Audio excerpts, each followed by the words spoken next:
welcome back student. So today we will discuss our new chapter, that is from trade to territory. In this chapter we are going to discuss about the Britishers when they arrived in India to becoming the master of our land.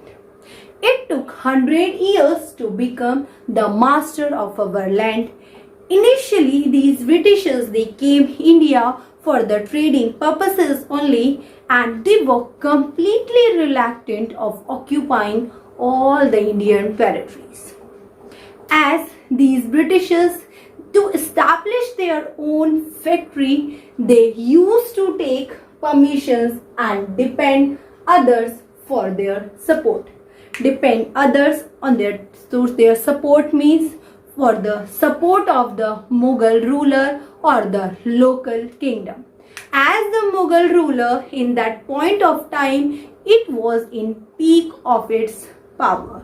So how did these Britishers, as they were reluctant or occupying the Indian territories, so how they become the master of our land? So now in this chapter we are going to discuss this, that from trade to territory. Aurangzeb was the last powerful ruler of the Mughal Empire, and he controlled over a large part of the territory that is known as the India, and he was died in 1707. Till he was alive, no Britishers have power to establish a rule in India rather than establishing the trade in India. After the Aurangzeb, there was no powerful ruler who succeeded him. From 1700 to 7, from 1800 to 57, that how the Britishers have changed from state to territory, as in 1857 the massive rebellion that broke out against the Britishers and the Bahadur Shah Zafar, who was seen as a natural leader. So now we will discuss this, that how these Britishers they changed from their trade to territory. So let's start the story from trade to territories. These Britishers they established their company in 1600 century. As they got the permission from the Queen Elizabeth I of the Queen of the England, through a Charter Act, and through the Charter Act they got the permission to do business with the Eastern countries. And the Charter Act also says that no other company of England and Britain can do trade, and this charter is only applicable to the England companies only. As these companies they were looking for a new land for goods, to get the goods in a very cheap prices, so they were looking for a land, so they were looking for a countries where they can get the good in a very cheap price, as they want to become the mercantile. What is the meaning of the mercantile? Mercantile means the any of the traders when he buys any of the product in a very cheap prices and selling of the product in a very high price is called mercantile. Alright, and as these England and these European countries, as they knew that the Eastern countries are the place where we can get the goods in a very cheap prices, because of these countries, these Eastern countries, they are uncivilized unlike us. So they started moving towards the Eastern countries. As all these countries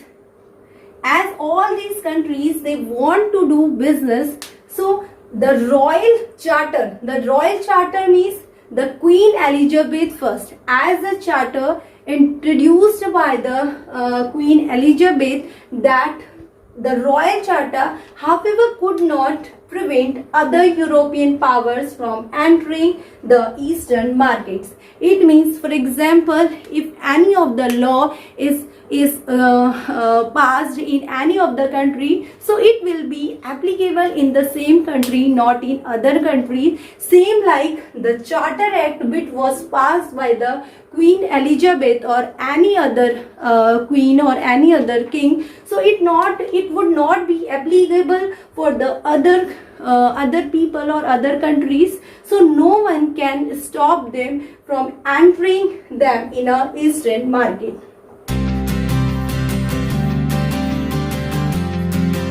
Trade in Bengal. As these Britishers, they began their trade in Bengal and they established their first factory in Bengal, that is the factory, it is near the river Hooghly in 1651. As they established these factories and the establishment, after the establishment of these factories, it is known as the factors. Alright, and as these Britishers, they had made these factories not for the purpose of any industrial work, but for storing the goods, as it is known as the warehouse. The warehouse and storehouses were the place where these Britishers, they keep the goods in a good amount, so that they can trade it in a very easy way. And also these warehouses are the place for their settlement and for the official to sit and to do trade from here. And also this is also the place that these Britishers wanted to make it more powerful or strong to prevent themselves from the elimination. Alright, and they are also making these warehouses and too strong, and they were also calling to the traders and merchants to come and settle in India, and then we can do the trade in a easy manner. And also as they are extending their trade, so what they were doing, they were started of constructing the so many things. As they were constructed, they built a fort in 1696. As there were the constructions were going on, so it is very much required to have more money. So trade is not that enough to get that money, so they started to bribe the Mughal official to give them the right of 3 zamindari villages, so that they can get for the 2 years, so that they can get the right of collecting the money from the zamindari of 3 villages. And in the 3 villages there is a one place, that is, for example, the place is Kalikata, and also known as the Kolkata, where these people, these Britishers, they collected these revenues for their purposes. Okay, and they also asked the Aurangzeb for the Farman, as the Aurangzeb issued a Farman, and where it is stated that the Britishers, they are not supposed to pay the duties, and it means the Britishers now they are free for 2 years. They will not pay the duties, the tax they will not pay, the trade they are doing. As per the rule, the private traders, they has to pay the duty. As these Britishers are not paying the tax, so it lead to a great loss of revenue. So how did the Nawabs tackle with this situation? Now we will see. How trade led to battles. As these Britishers, they came India for the trading only, so what was the reason that led to battles? Now we will discuss this. As these Bengal Nawab, as there was the rule of Aurangzeb that time, and these Bengal Nawabs, they all came under the Aurangzeb, and that time the farman was issued by the Aurangzeb that the Britishers would be exempted of paying the taxes. But after the death of Aurangzeb, these Bengal Nawabs, they came to the throne and started ruling in Bengal, and they were also known as the regional leaders. As these Nawabs are Murshid Ali Khan, Alivardi Khan and Sirajuddaulah, these are the Nawabs, these were the Nawabs of Bengal. Okay, so the Murshid Ali Khan, he succeeded to Aurangzeb. The Alivardi Khan, he succeeded Murshid Ali Khan, and Sirajuddaulah, he succeeded the Alivardi Khan. As these ruler, as the Farman was issued, so these and these Britishers, they were continuously asking for the more grant or for more concession. So it is very annoying to these Nawabs, because of as they consider themselves real kings of that state, and these Britishers, as they were reluctant to give any of the taxes, and they were writing disgraceful letters, and they were humiliating the Nawabs. So these Nawabs refused them to give any of the grants and concession and right to mint any coin and fortification of the country. As these rulers, these Nawabs, they consider themselves as the real king, and it irritates them that these people, they are not paying the tax and all the things whatever these Britishers were doing. This was the thinking of that Nawab. But according to the Britishers, they were also not satisfied with these Nawabs, because according to them, they were saying that these Nawabs are only the regional leaders. We cannot consider that these are the real leaders, as there was the main leader Muhammad Shah in the throne. So why these leaders, they are taking these steps? And the Farman was issued, and it was clearly written that we are not paying the tax and all things. So why the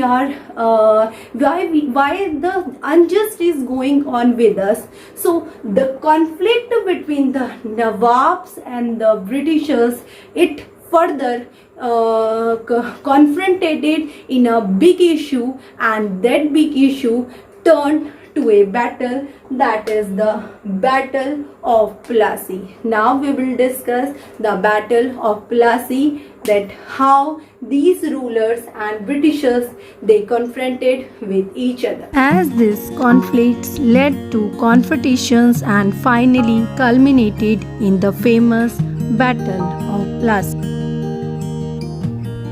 The Battle of Plassey was fought in northeastern India on 23 June 1757, and the troops of the British East India Company, led by Robert Clive, so they came up against the forces of Sirajuddaulah, the last Nawab of Bengal, and his French allies. So why did India lose the Battle of Plassey? It is because the British manipulated Siraj's ministers and bribed them to stand against the Nawab. Siraj was betrayed by his trusted ally Mir Jafar and other ministers.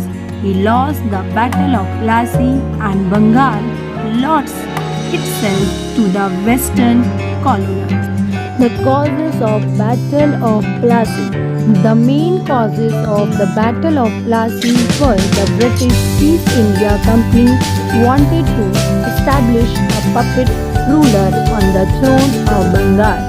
The Battle of Plassey became famous because it was the first major victory the company won in India. We will discuss more about this topic, the Battle of Plassey, in our next video. Till then, stay happy, stay safe.